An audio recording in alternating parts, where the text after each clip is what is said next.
Balochistan talent ایمان پاکستان حق میلہ، جس کی سوشل میڈیا پہ آج تک دھوم ہے، آپ نے ایک انقلابی قدم اٹھایا۔ میں اور ہماری عوام آپ کے منہ سے سننا چاہتے ہیں کہ یہ میلہ کیسا رہا؟ بسم اللہ الرحمن الرحیم۔ جیسا آپ نے کہا کہ ایمان پاکستان حق میلہ، اور جس سے یہ ظاہر ہوتا ہے کہ مئی کے مہینہ میں پورے پاکستان میں بنیان المرصوص مارکہ حق کی سیلیبریشنز جو تھیں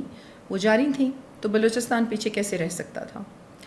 اور پھر بلوچستان ٹیلنٹ ہنٹ، کیونکہ ایمان پاکستان ایک ایسا پلیٹ فارم ہے جس نے ہمیشہ نیو ٹیلنٹس کو متعارف بھی کروایا ہے،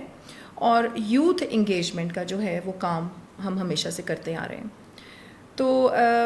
مئی کا مہینہ تھا اور عوام کی بھی بہت زیادہ فرمائش تھی کہ کچھ ایسے انداز میں ہم مارکہ حق کو سیلیبریٹ کریں کہ پوری دنیا دیکھے۔ مقصد اصل اس کا یہی تھا کہ بلوچستان کی جو یوتھ ہے وہ کسی بھی صوبے کی یوتھ سے پیچھے نہیں، کم تر نہیں، ان میں بھرپور ٹیلنٹ پایا جاتا ہے، جس فیلڈ کا بھی آپ نام لیں۔ تو بلوچستان ٹیلنٹ ہنٹ کو پھر متعارف کروایا گیا،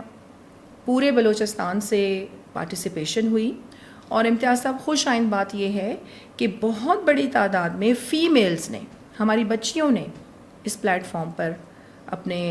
جو فن کے جوہر تھے وہ دکھائے۔ اور اس کے ساتھ ساتھ مکران ڈویژن کے بارے میں آپ نے سنا ہوگا، تو صرف مکران ڈویژن سے تقریباً کوئی 75-80 کے قریب جو تھی ہماری یوتھ اس میں پارٹیسپیٹ کر رہی تھی۔ اس میں ہم نے یہ اعلان کیا تھا کہ ایک تو بلوچستان ٹیلنٹ ہنٹ، سنگنگ کے مقابلے تو تھے ہی،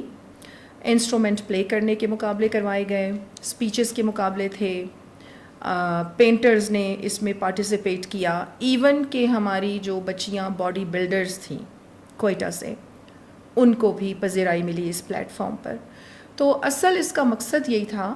کہ بلوچستان کی یوتھ کو ایک ایسا پلیٹ فارم دینا کہ جس پہ ان کو ایکسپوجر ملے پوری دنیا میں۔ اچھا، ایک چیز اس میں نے بڑی نوٹ کی ہے، مکران ڈویژن سے پہلی دفعہ اتنی بڑی تعداد میں شرکت ہوئی ہے۔ دوسری چیز، مجھے کچھ چہرے، چونکہ میں نے مارنگ بلوچ صاحبہ کا جو دھرنا وغیرہ تھا وہ بھی کور کیا ہے، اس پہ مجھے موسٹلی بلکہ کافی زیادہ چہرے وہ نظر آئے ہیں آپ کے میلہ میں جو ان کے ساتھ ہوا کرتے تھے۔ یہ سب کیسے ہوا؟ دیکھیں امتیاز صاحب، آپ نے بھی اور میرے جو دیکھنے والے ہیں اس وقت جو ہمیں سن رہے ہیں، اگر انہوں نے میری مختلف اسپیچز سنی ہوں گی، چاہے وہ اسمبلی کے فلور پر ہوں یا وہ کسی بھی انٹرویو کے دوران ہو، تو میں نے ہمیشہ یہ بات بتانے کی کوشش کی ہے کہ بلوچستان کا جو مسئلہ ہے وہ غربت ہے، سب سے بڑا مسئلہ معاشی مسئلہ ہے، اور وہاں کے لوگوں کو اگنور کیا گیا ہے۔ اور یہاں میں ایک بات ضرور کہوں گی کہ کوئی باہر سے آنے والے بندے نے اگنور نہیں کیا، ہمارے اپنے جو بلوچستان کے لوگ ہیں، جو ان کے ریپریزنٹیٹیوز ہیں، ان کے ہاتھوں ہی یہ غلطیاں ہوئی ہیں، انہی کے اندر یہ کمزوریاں پائی گئی ہیں کہ جو حالات بلوچستان کے ہوئے وہ اس نہج پہ پہنچے ہیں۔ نہیں تو آپ نے جس طرح ذکر کیا کہ آپ نے ان گروپس کے دھرنوں میں بھی کچھ لوگوں کو دیکھا، اور اب وہ ایمان پاکستان کے پلیٹ فارم پر آپ کو ایکٹیولی پارٹیسپیٹ کرتے ہوئے نظر آئے۔ جی بالکل، یہی تو کمی ہے۔ اسی قسم کی ایکٹیویٹیز تو بلوچستان میں کروانی چاہیے۔ آپ کو میں یہاں ضرور یہ بتاؤں، ہمارے جو سننے والے ہیں ان کو بھی اس بات کا علم ہونا چاہیے کہ مکران ڈویژن کو فوکس کرنے کا مقصد ہی یہی تھا اس بار کہ آپ کے بہت سارے ایسے جو گروپس متحرک ہیں بلوچستان میں انتشار پھیلانے میں،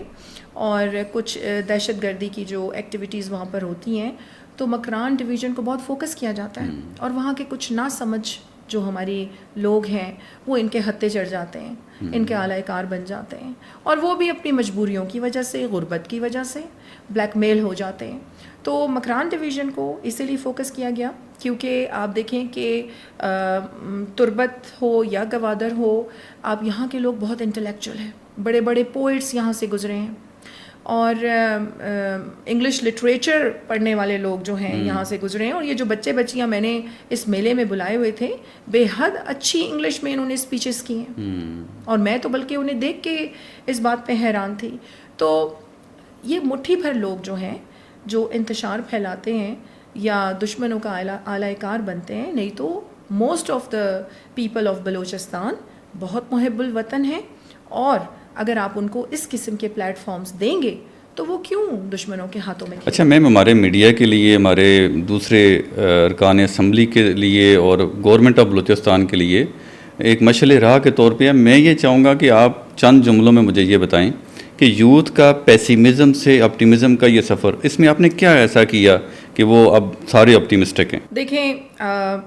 ایک باشعور شخص، چاہے وہ آپ ہوں یا میں ہوں، ہم کیا چاہتے ہیں؟ سب سے پہلے عزت، ہاں ایبسولوٹلی، ڈگنیٹی، بلوچ تو اس معاملے میں محبت، توجہ۔ میں نے یہی کیا، میں نے انہیں عزت دی، میں نے انہیں گلے سے لگایا، میں نے ان کے مسائل سنے، اور اب میں ان کے مسائل حل کرنے کی بھرپور کوشش کر رہی ہوں۔ اور یہی آپ دیکھیں، آپ ہسٹری اٹھا کر دیکھ لیں، جتنی بھی بڑی بڑی گوریلاز وارز گزری ہیں، بلڈ شیڈ کرنے سے، خون بہانے سے کسی مسئلے کا حل نہیں نکلے گا۔ آپ کو لائک آپ کو and of the day negotiation کی ٹیبل پر، بات چیت کی ٹیبل پر آنا پڑتا ہے۔ تو بلوچستان کا مسئلہ میں نے ہمیشہ بہت بڑے دانشوروں سے سنا ہے کہ جی سیاسی مسئلہ ہے، جی اس کو اس طریقے سے حل کیا جائے، اس کو اس طریقے، بہت پیارے لوگ ہیں بلوچستان کے، انہیں آپ گلے سے لگائیں، انہیں آپ عزت دیں، ان کے فنڈامنٹل رائٹس، بنیادی سہولتیں، کوئی راکٹ سائنس نہیں ہے۔ تو میں نے بھی انہیں پیار دیا، عزت دی، محبت دی، انہیں گلے سے لگایا، آج وہ میرے ساتھ کھڑے ہیں۔ نہ صرف میرے ساتھ، دیکھیں ایمان پاکستان کے پلیٹ فارم پہ کھڑے ہیں۔ بڑی بات ہے یہ، نو ڈاؤٹ کہ نظریاتی طور پہ یہ بہت بڑی اچیومنٹ ہے۔ آپ نے یہ دوسرا میلہ ہے کروایا ہے، ابھی آگے وے فارورڈ کیا آپ کا؟ دیکھیں ابھی جس طریقے سے یہ بچوں کی پارٹیسپیشن تھی اس میں، اور جو جیتنے والی ٹیم اے اور بی جو ٹیمز ہمارے سامنے آئیں بچے، اب ان کی انٹرنشپس ہیں، اور جو ججز اس میں تھے ان کی باقاعدہ ہم نے اب کلاسز رکھوائی ہیں۔